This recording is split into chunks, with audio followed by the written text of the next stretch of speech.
Salut à tout le monde. Aujourd'hui, je vais vous présenter le thème en rapport avec la gestion de la communication interne en entreprise.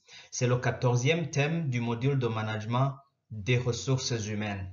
L'objectif de ce module est double.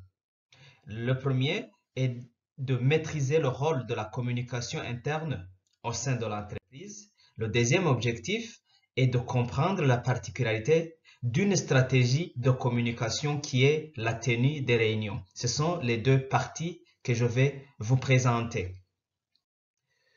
La première partie concernant la communication interne. Dans cette partie, il y a une série de questions auxquelles on va tenter de répondre.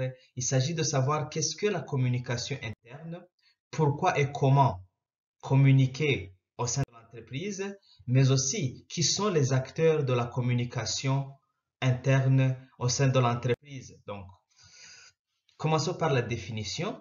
Qu'est-ce que la communication interne? Il s'agit d'un ensemble des actions qui consistent à échanger des informations au sein de l'entreprise. Et ces informations, cet échange se fait entre les salariés d'une part, mais aussi entre les salariés et les supérieurs hiérarchiques.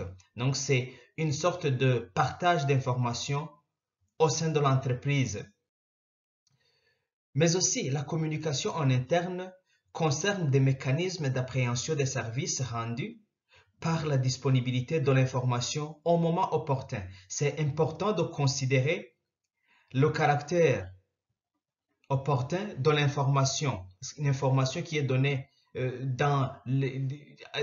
en dépassant les délais, cette information n'est plus opportune. Enfin, dans la définition de la communication interne, on considère que la communication est un outil de motivation des salariés. Les salariés se sentent motivés quand ils parviennent à s'exprimer, à donner leurs opinions, par exemple, par rapport à la gestion de l'entreprise. Donc, la communication va dans ce sens de constitution de la motivation, de l'implication des salariés. Quel est le rôle de la communication interne donc? Il s'agit en premier lieu, de gérer la descente des informations et leur circulation. La descente des informations suppose que le supérieur hiérarchique transmet des informations aux subordonnés.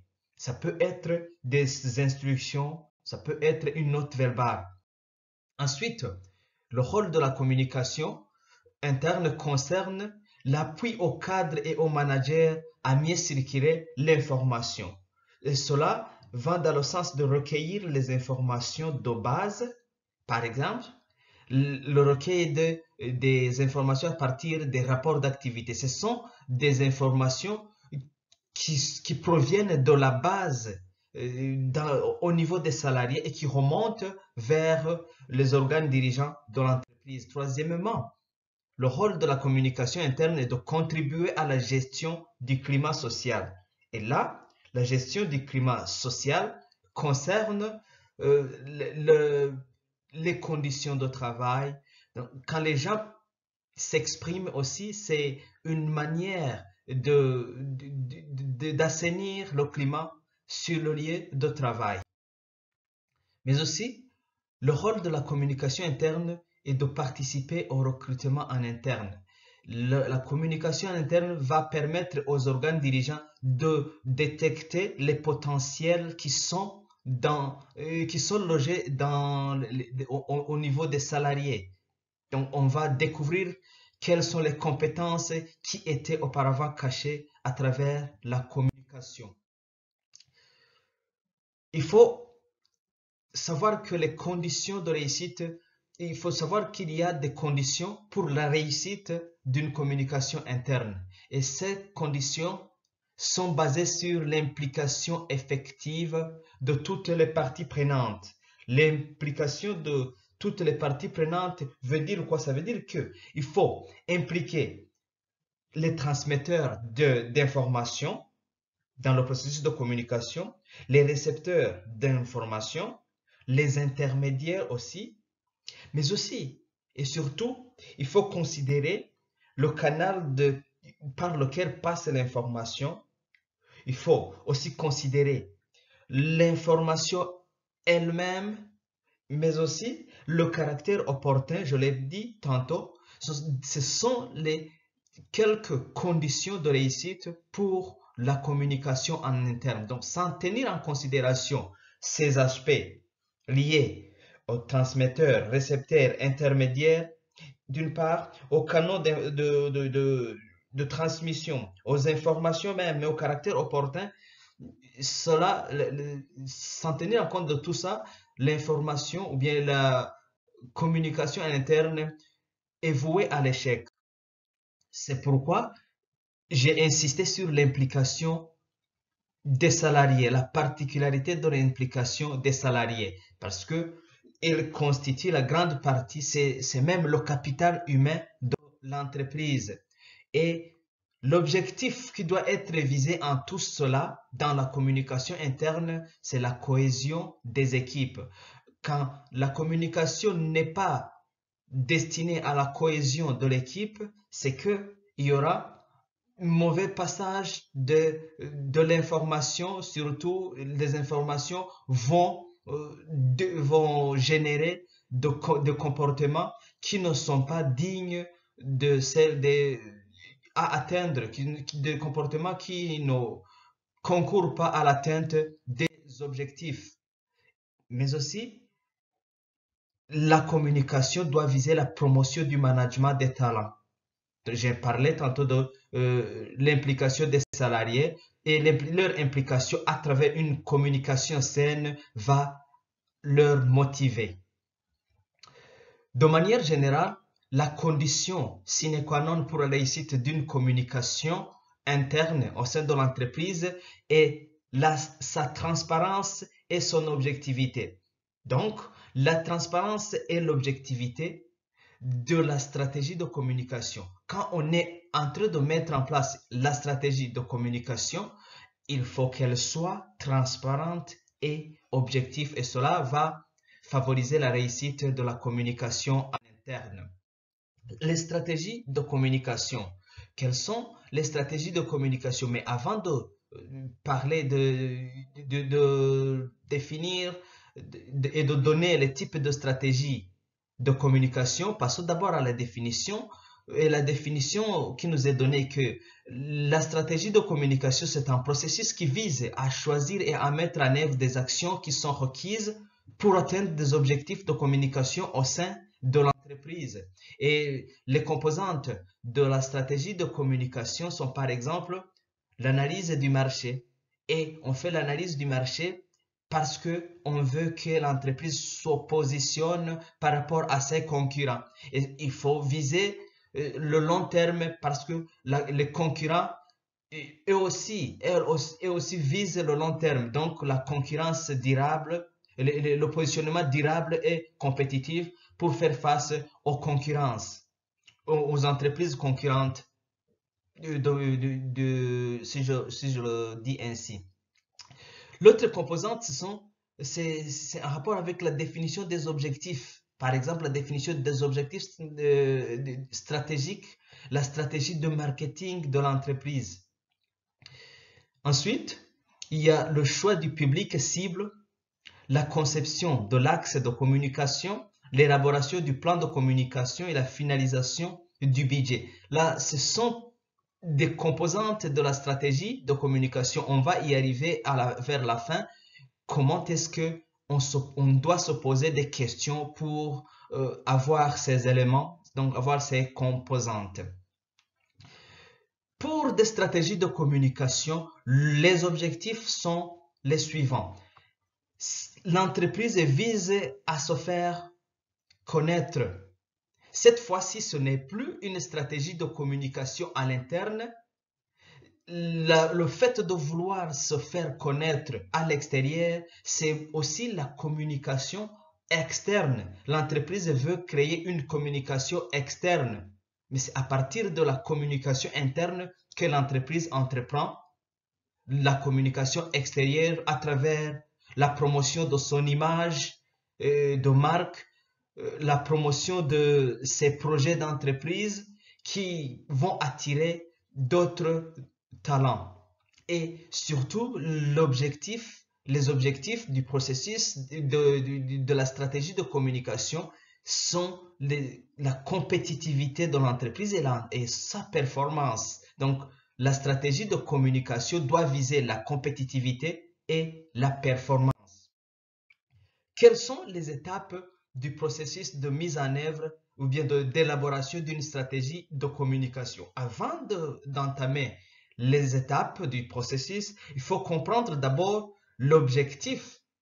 C'est l'objectif général de cette stratégie, c'est de monter un plan de communication qui est formalisé. Donc, il doit être formalisé, qui doit être réglementé au niveau de l'entreprise. Donc, et ce plan doit être communiqué à tous les membres de l'entreprise pour sa réussite.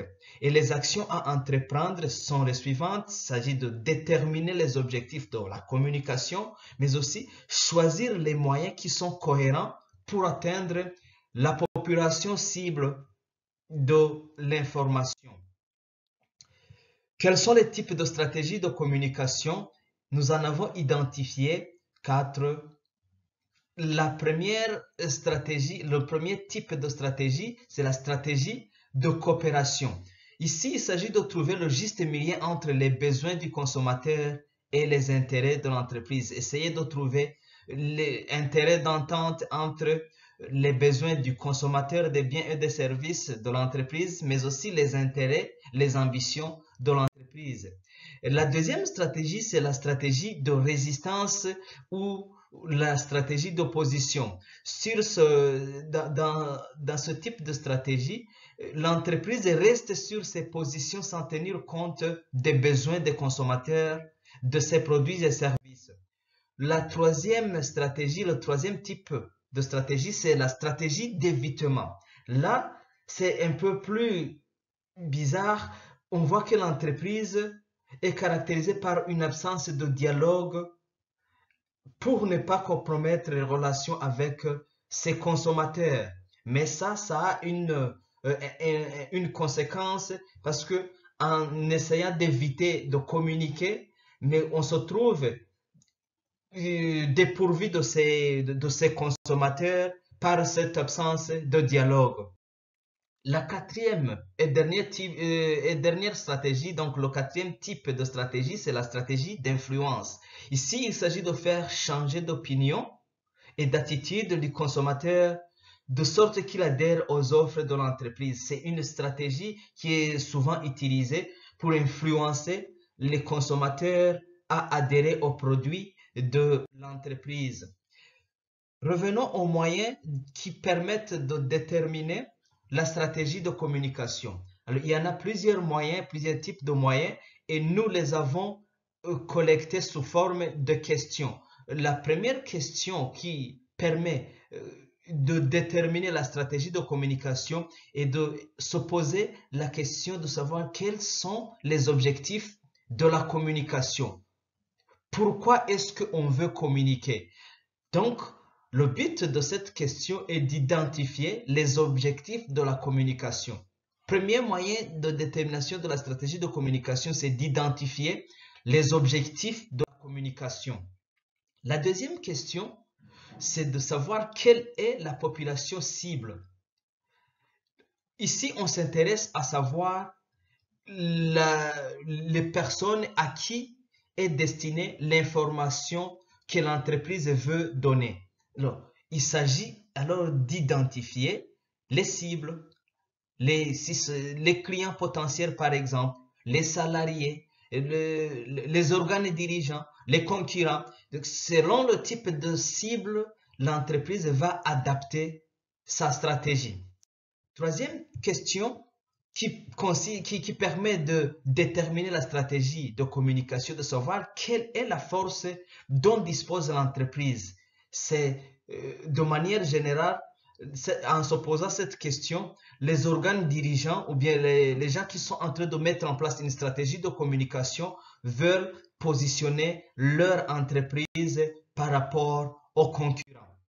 La quatrième et dernière type de question, le quatrième moyen de détermination de la stratégie de communication est de savoir quelles sont les ressources dont dispose l'entreprise. Ça peut être des ressources humaines, des ressources financières, des ressources matérielles, des ressources informationnelles ou bien des ressources temporaires. Ces types de ressources doivent être disponibles pour pouvoir déterminer la stratégie de communication. Ce sont des ressources alors qui sont allouées à la communication. Ce ne sont pas les ressources pour toute l'entreprise, mais des ressources qui sont allouées à la communication ou à la stratégie de communication de l'entreprise.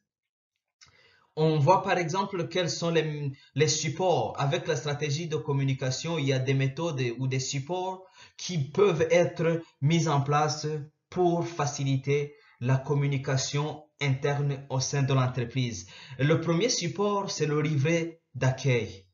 C'est un document qui sert souvent à l'intégration d'une nouvelle recrue. La personne qui vient d'être recrutée, on lui accorde le livret d'accueil et ce document va contribuer à son intégration au sein de l'équipe.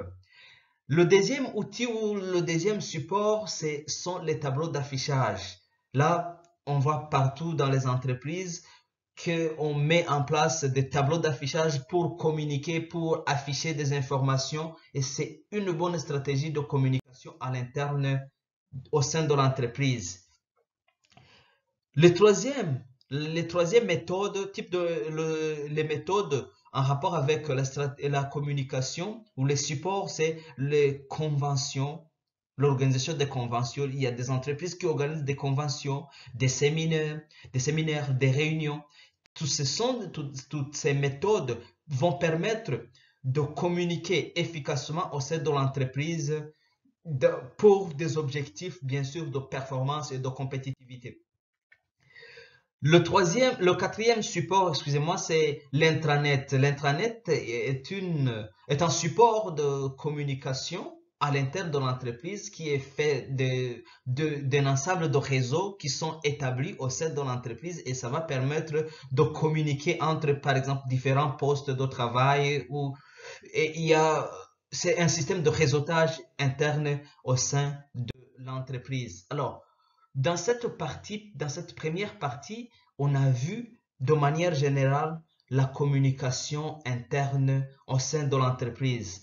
Et pour la deuxième partie, on va s'intéresser à la tenue des réunions. C'est une stratégie particulière de communication et qui est souvent efficace, je dirais même pas ce qui est efficace pour la communication en vue de l'atteinte des objectifs de compétitivité et de performance. Et c'est à suivre donc.